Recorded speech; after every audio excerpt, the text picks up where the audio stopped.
Okay, can it be saved? It doesn't look, I'm on the outside, you're on the inside.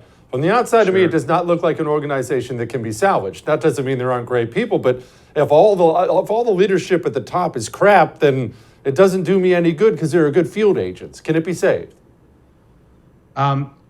It's a question that I don't know that I can answer definitively. I know a lot of people should be weighing in. I'd like to know what the retired agents that had 2 decades and sometimes 3 decades to consider it, what they have to say about it, because they're going to be the ones who are in really good position. What I'll say is this, from my position, and I'm actually more on the outside now, just like you, although I have many friends who are in, I think the path is very, very narrow, and it continues to narrow as time goes on.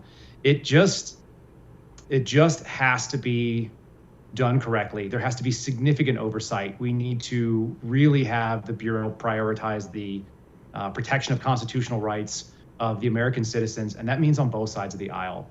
I've never registered for a political party until very, very recently. Like just a couple of months ago was the first time I ever registered in about 22 years that I've been a voter.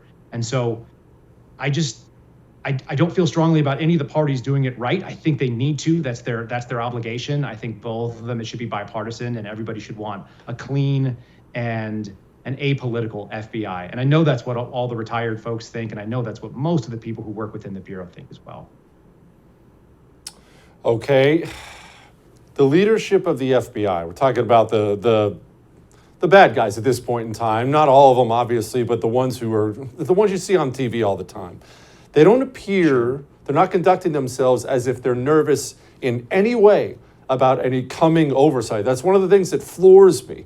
They'll do something outrageous, like school board parents, what they did. And there's all this outrage, and they don't miss a beat. Next day, they're kicking in the door of some guy who was reading Bible verses at an abortion clinic. They don't miss a beat. They just keep going and going and going and going. Do they see themselves as being significantly more powerful than Congress? Because that's how they act. From this one, I'm looking from the outside as well, and I agree with you. The optics of it are absolutely catastrophic. The minute that something comes up and then you see that it looks like they're hitting the gas pedal when they should be hitting the brakes, that there should be a moment of pause and maybe consider, hey, how does this look? It looks like we're acting in a partisan way. If that's what if we're not doing that, we got to kind of realign the priorities and maybe push some of these things back.